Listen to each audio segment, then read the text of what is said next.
Last year on September 11th, I once more paid my respect to Ground Zero in New York City at that quiet field in Shanksville at the ئەمریکا کوژرانی ئەیمن زەواهیری سەرکردەی یەکەمی ڕێکخراوی قاعیدە لە ئەفغانستان ڕادەگەێنێت و بزوتنەوەی تاڵیبانی ژوێ ڕای پشتڕاستکردنەوەی هەواڵەکە ڕەخنەی توند لە هەنگاوەکەی ئەمریکا دەگرێت. No day shall erase you from the memory of time. So we continue to mourn every innocent. بەرەبەیانی ڕۆژی سێشەممە جۆ بایدن سەرۆکی ئەمریکا ئاشکرای کرد ڕۆژی شەممە ئۆپراسیۆنێکیان لە دژی ئامانجێکی گرنگی ئەلقاعیدە لە ئەفغانستان ئەنجام داوە. ئۆپراسیۆنەکە سەرکەوتوو بووە و تێیدا ئەیمن زەواهیری سەرکردەی ڕێکخراوی ئەلقاعیدە لە ڕێگەی فڕۆکەیەکی بێفڕۆکەوانەوە کوژراوە. بایدن دەستکەوتی کوشتنی زەواهیری پێشکەش بە کەسوکاری قوربانیانی 11 سێپتەمبەر کرد و ڕایگەاند ڕێگە نادەین جارێکی دیکە ئەفغانستان ببێتەوە سەکۆیەک بۆ هێرشکردنە سەر ئەمریکا. لە بەرامبەردا زەبیحوڵڵا موجاهید وتەبێژی فەرمی ئیمارەتی ئیسلامی ئەفغانستان ڕایگەاند ئەمریکا هێرشی کردووەتە سەر ماڵێک لە کابولی پایتەخت. لە سەرەتادا ڕووداوەکە ڕوون نەبووە، بەڵام دوای لێکۆڵینەوە دەرکەوت کە هێرشەکە لەلایەن ئەمریکا و بە فڕۆکەی بێفڕۆکەوان کراوە.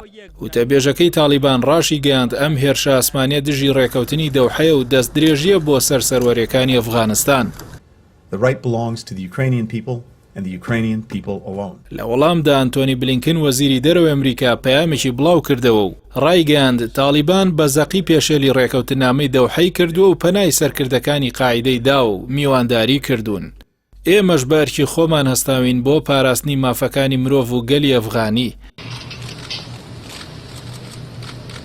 هەرێکە لای ویلایەتە یەکگرتووەکانی ئەمریکا و بزوتنەوەی تاڵیبان لە 29 شوباتی ساڵی 2020دا لە دەوحەی پایتەختی قەتەر ڕێکەوتنامەیان واژۆ کردو. بە پێی ئەو ڕێکەوتنە ئەمریکا هێزەکانی خۆی لە ئەفغانستان کێشایەوە و لە ئەنجامدا تاڵیبان دەسەڵاتی تەواوی وڵاتی گرتەوە دەست.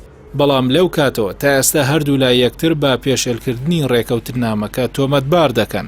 لە کاردانەوەی ڕووداوەکەدا وەزارەتی دەرەوەی سعودیە ڕاگەیەنراوێکی بڵاو کردەوە و پێشوازی لە هەواڵەکە کرد و ڕایگەاند زەواهیری یەکێکە لە سەرکردەکانی تیرۆر لە جیهاندا کە پلانی بۆ چەندان کردەی هێرش لە ئەمریکا و شانشینی عەرەبستانی سعودیە و ژمارەیەک وڵاتی تر ئەنجامداوە و جێبەجێی کردوون.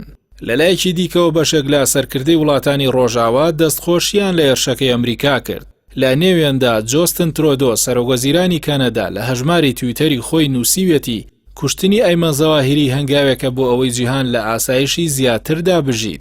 ڕاگەیاندنی کوژرانی زەواهیری جیاوازی لە نێوان چالاکوانان و هاوڵاتیانی جیهان بە گشتی وڵاتانی عەرەبی و ئیسلامیدا بە تایبەت دروست کردووە.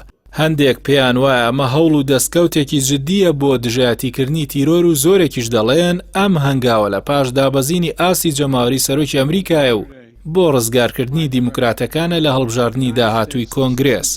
هەندێکیش ئەم هێرشانەی ئەمریکا بە پێشێلکردنی سەروەری وڵاتان دەزانن. ئەمە جگەلەوەی بەشێک لەوانی لەبارەی ڕووداوەکەوە قسەیان کردووە تەنانەت گومانیان لە کوژرانی دکتۆر ئەیمن زەواهیری هەیە. بەو پێی ساڵانی 2020 و 2021یش هەواڵی ساختەی کوژرانی ناوبرا و بڵاو بۆتەوە. لە دوای ڕووداوەکە خێزانی زەواهیری بە سایتی قاهرە 24 میسریان ڕاگەیاندووە ئەوان هەواڵەکەیان تەنها لە ڕاگەاندنەکانەوە بیستووە.